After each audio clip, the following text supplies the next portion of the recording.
എന്റെ ചാനലിന്റെ പേര് യോളോ എന്നാണ്. യോളോ ബൈ ശ്രീവിദ്യ മുല്ലശ്ശേരി എന്നാണ്. യോളോ എന്നുള്ള പേര് രാഹുലിന്റെ ആയിരുന്നു.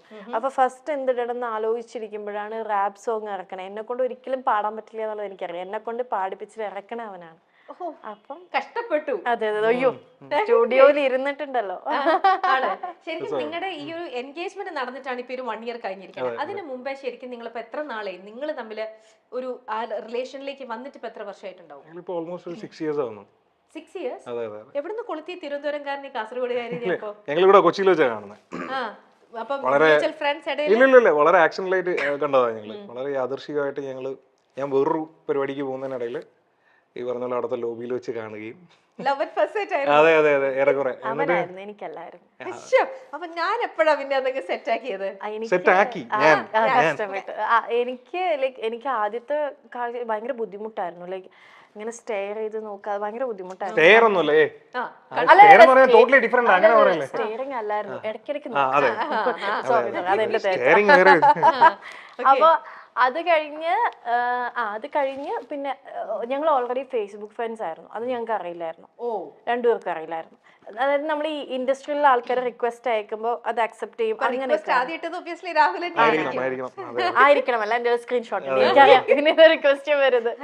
അപ്പം അങ്ങനെ പിന്നെ ഫേസ്ബുക്ക് മെസ്സേജ് ഇത് ചെയ്തു. പക്ഷെ എനിക്ക് അന്ന് എനിക്ക് ഒട്ടും റേഞ്ച് ഇല്ല വീട്ടില്, BSNL ഒക്കെ ആയിട്ട്. അപ്പൊ ഇന്ന് അയച്ചു കഴിഞ്ഞാൽ 2 ദിവസം കഴിഞ്ഞിട്ട് എന്റെ റിപ്ലൈ കിട്ടുള്ളൂ. പിന്നെ ഞാനിങ്ങനെ വോൺ ചെയ്തു, നമ്പർ ചോദിച്ചു. അപ്പൊ ഞാൻ പറഞ്ഞു പ്രപ്പോസ് ചെയ്യരുത്, എനിക്കത് ഇഷ്ടമല്ലാന്ന് പറഞ്ഞു. അങ്ങനെ അപ്പൊ പിന്നെ നമ്പർ തന്നു. പിന്നെ പുള്ളി എല്ലാ പടവും ഫസ്റ്റ് ഡേ ഫസ്റ്റ് ഷോ കാണുന്ന ആളാണ്.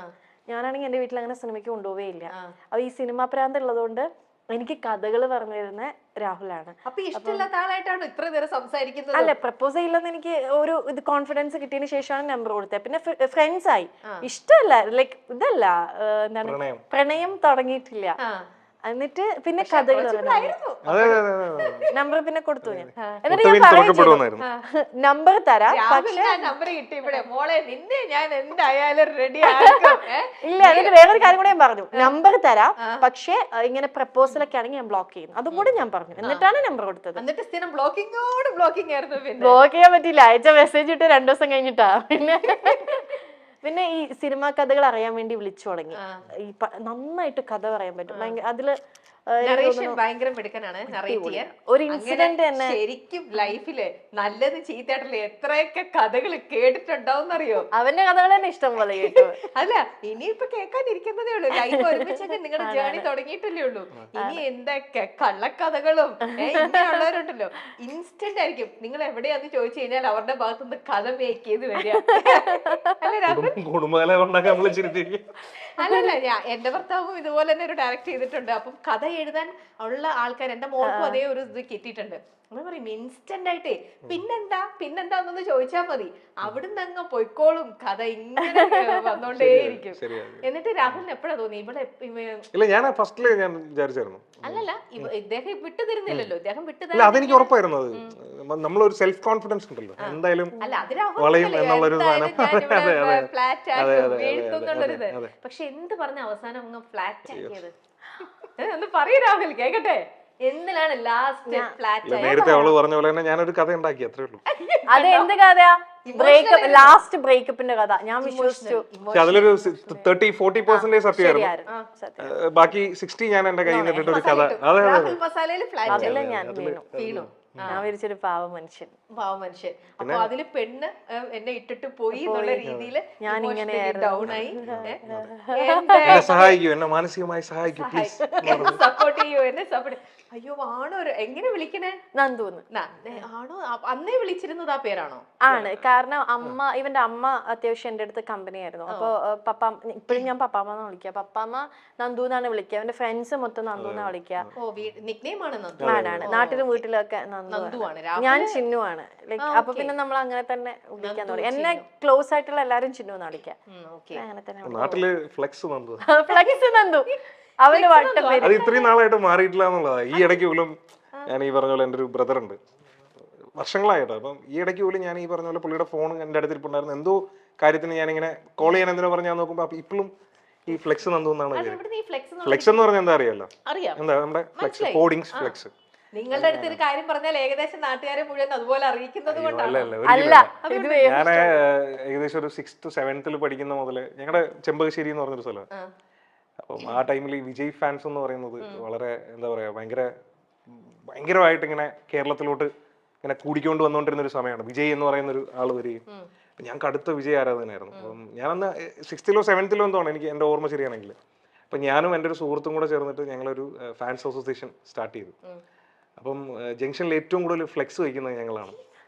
എവിടെ തിരിഞ്ഞാലും വിജയുടെ 7th 8th അത്രേ ഉള്ളൂ. ഞങ്ങൾ ഈ സ്കൂൾ ബസ്സിനൊക്കെ തരുന്ന ഫീസ് അടിച്ചു മാറ്റിയാണ് ഈ ഫ്ലെക്സ് അടിക്കുന്നതും പരിപാടിയൊക്കെ. അങ്ങനെ വീണ പേരാ ഫ്ലെക്സ് നന്ദു എന്നുള്ളത്. രണ്ടുപേരുണ്ട്, നന്ദു ഫ്ലെക്സ് നന്ദുവും നന്ദു വിജയ് ഫാൻസ്. അത് ഇപ്പോഴും അത് അതേപോലെ തന്നെ ഉണ്ടെന്നുള്ളതാണ്.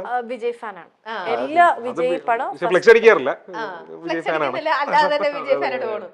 ഓക്കെ ചിൽ. അപ്പൊ നമുക്ക് നമ്മുടെ ഈ ഒരു ഇന്നത്തെ ഈ ഒരു സുന്ദരനും നീയും സുന്ദരി ഞാനും, അല്ല സുന്ദരി ഞാനും സുന്ദരൻ നീയും. ഓക്കെ, അപ്പൊ അതില് സുന്ദരിയാണോ സുന്ദരനാണോ കൂടുതൽ സ്മാർട്ട്, അല്ലെങ്കിൽ കൂടുതൽ പരസ്പരം നന്നായിട്ട് മനസ്സിലാക്കിയിരിക്കുന്നത്? ഇപ്പൊ നിങ്ങളൊരു ഇന്നേക്ക് ഇപ്പൊ ഒരു 7 വർഷമായിട്ടുണ്ടാവുമല്ലോ നിങ്ങളുടെ? 6 വർഷം കംപ്ലീറ്റിംഗ് തുടങ്ങുന്നേ ഉള്ളൂ. ഓക്കെ, അപ്പൊ എനിവേ അപ്പൊ 6 years കംപ്ലീറ്റ് ചെയ്തു. 6 yearsൽ നിങ്ങൾ പരസ്പരം എത്രത്തോളം മനസ്സിലാക്കിയിട്ടുണ്ട്, അറിഞ്ഞിട്ടുണ്ട് എന്നൊക്കെ അറിഞ്ഞിട്ടുണ്ടെന്നുള്ളത് ചെറിയൊരു ടെസ്റ്റ് ചെയ്യാൻ പോവാണ് കേട്ടോ. ചെറിയൊരു റൗണ്ട്. ഓക്കെ, ഈ റൗണ്ടില് തെറ്റിച്ചിട്ട് ആൻസർ പറഞ്ഞു കഴിഞ്ഞാൽ ചെറിയ പനിഷ്മെന്റ് ഒക്കെ ഉണ്ടാവും കേട്ടോ. ചെറുതായിട്ട് നമുക്ക് അഫോർഡ് ചെയ്യാൻ പറ്റുന്ന പനിഷ്മെന്റേ ഉള്ളൂ. പക്ഷെ കറക്റ്റ് ഉത്തരം പറഞ്ഞു കഴിഞ്ഞാൽ നിങ്ങൾക്ക് അഫോർഡ് ചെയ്യാൻ പറ്റാത്ത അത്രയും നല്ല കുറെ ഗിഫ്റ്റ് നമ്മൾ തരുന്നുണ്ടാവും. നിങ്ങൾക്ക് അഫോർഡ് ചെയ്യാൻ പറ്റാത്തൊന്നുമല്ല, ഞാൻ കുറച്ച് മസാല ഇട്ട് പറഞ്ഞതാ. ഓക്കെ, അപ്പൊ നമ്മുടെ ഫസ്റ്റ് റൗണ്ട് എന്ന് പറയുന്നത് ഞാനൊരു പിക്ചർ കാണിക്കും. ഞാനല്ല, നിങ്ങൾ ഒരാൾ അങ്ങോട്ടും ഇങ്ങോട്ടും പിക്ചർ കാണിച്ചു കൊടുക്കണം. എന്നിട്ട് ആ പിക്ചർ കണ്ടിട്ട് അത് എന്താന്ന് മറ്റേ ആളത് ആക്ടിങ്ങിലൂടെ, ചുണ്ടുകൾ അനക്കരുത്, ആക്ടിങ്ങിലൂടെ അതെന്താ സംഭവം എന്ന് പറയണം. ഓക്കെ, 1 മിനിറ്റ് സമയത്തിനുള്ളിൽ ആക്ട് ചെയ്ത് കാണിക്കണം. പനിഷ്മെന്റ് നമുക്ക് ഇവിടെ പെയിന്റിംഗ് കിടക്കാണ്, നിങ്ങളെ കൂടെ പനിഷ്മെന്റ് ആക്ടിവിറ്റി ചെയ്യിക്കാന്നുള്ളതല്ല, ചെയ്യിക്കാന്നുള്ളതാണ്. പക്ഷെ ശ്രീവിദ്യ നല്ലൊരു ആക്ടറാന്ന് ഓൾറെഡി പ്രൂവ് ചെയ്ത് കഴിഞ്ഞു. ഇദ്ദേഹം നല്ലൊരു ഡയറക്ടർ ആണെന്നാണ് പ്രൂവ് ചെയ്തിരിക്കുന്നത്. നല്ലൊരു ആക്ടറും കൂടെ ആണോ എന്ന് ടെസ്റ്റ് ചെയ്യാൻ വേണ്ടിട്ട് ആദ്യത്തെ സംഭവം ഞാൻ രാഹുലിന് തന്നെ കൊടുക്കുകയാണ്. രാഹുൽ ഇത് കാണുക, ഒരു രീതിയിലും ഇത് ഞങ്ങളെ ചീറ്റ് ചെയ്യരുത്, കാണിച്ചു കൊടുക്കരുത് കേട്ടോ. ഇത്രയും ക്യാമറ വെച്ചിട്ട് ഞാൻ എങ്ങനെ ആക്ട് ചെയ്ത് കാണിച്ച് ശ്രീവിദ്യയെ കൊണ്ട് പറയിപ്പിക്കണം എന്താ സംഭവം. ഇതെന്താ ശരിക്കും അതന്നെ ഞാൻ ഉദ്ദേശിക്കുന്നത്. അതന്നെ അവർക്ക് പറയല്ലേ എന്താന്നൊന്നും മിണ്ടരുത്, ഒരു ക്ലൂവും കൊടുക്കരുത്. അഭിനയിച്ച് രാഹുലിന്റെ അഭിനയ മികവാണ് ഞങ്ങൾ ഇവിടെ കാണാൻ പോകുന്നത്. Okay, come on Rahul, ready? ശ്രമിക്കൂ, പിന്നെന്താ. നല്ലൊരു ഡയറക്ടർ, എത്ര പേരെ കൊണ്ട് അഭിനയിപ്പിക്കാനുള്ള ആളാണ്. ഞാനല്ല അഭിനയിച്ച് കാണിക്കുന്നത്. അതെ, ചെയ്യൂ.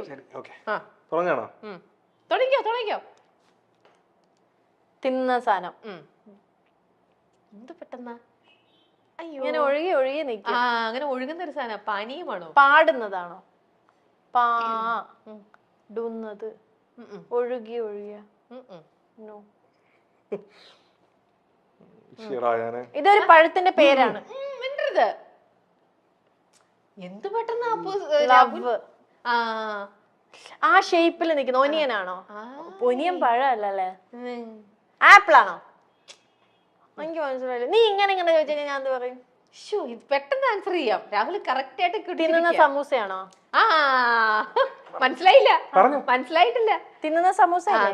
സമൂസ ഇത് കൊറേ സമൂസ ഉണ്ട്, അതാ നീ കൊറേ കാണിച്ചു. പാട്ടിന്റെ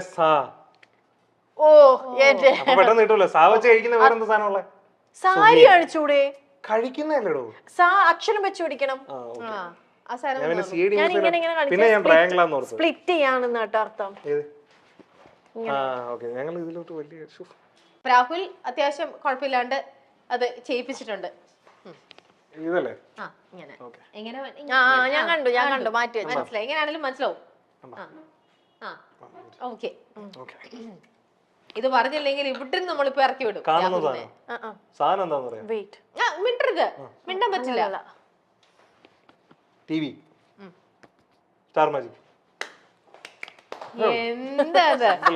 എന്താ ഇങ്ങനത്തെ ചോദ്യങ്ങളൊക്കെയാണ് ഉണ്ടാക്കിക്കൊണ്ട് വരുന്നത്.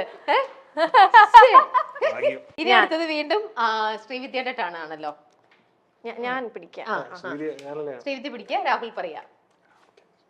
എല്ലാം വളരെ ഈസിയാ. കഥകളിയാ? ആണ്ട് കിടക്കണോ? ഈ സ്പൈഡർമാൻ ആണോ? അതന്നെ. നടി ശ്രീവിദ്യ മുല്ലശ്ശേരി കഴിഞ്ഞ ദിവസം യൂട്യൂബിലൂടെ പുറത്തുവിട്ട വീഡിയോ വലിയ വിവാദങ്ങൾക്ക് വഴിയൊരുക്കിയിരുന്നു. സംവിധായകൻ കൂടിയായ ഭർത്താവ് രാഹുലുമായി ഒരുമിച്ചല്ലെന്ന് പറഞ്ഞാണ് ശ്രീവിദ്യ എത്തിയത്. എന്നാൽ നടി തെറ്റിദ്ധരിപ്പിക്കാൻ ശ്രമിച്ചു എന്ന് പറഞ്ഞ് വ്യാപക വിമർശനങ്ങളാണ് പിന്നാലെ എത്തിയത്. ഭർത്താവും താനും കഴിഞ്ഞ 1.5 മാസമായി 2 ഇടങ്ങളിലാണെന്നും അതിന്റെ കാരണം എന്താണെന്നുമാണ് നടി പറഞ്ഞത്. എന്നാൽ ഇരുവരും പിരിഞ്ഞെന്ന തരത്തിൽ മാനിപ്പുലേറ്റ് ചെയ്താണ് വീഡിയോ ചെയ്തതെന്ന തരത്തിൽ യൂട്യൂബ് ചാനലുകളിലൂടെ പലരും ശ്രീവിദ്യയെ റോസ്റ്റ് ചെയ്തു. 2 ദിവസമായി എയറിലായ നടി ഒടുവിൽ വിശദീകരണവുമായി എത്തുകയും ചെയ്തു.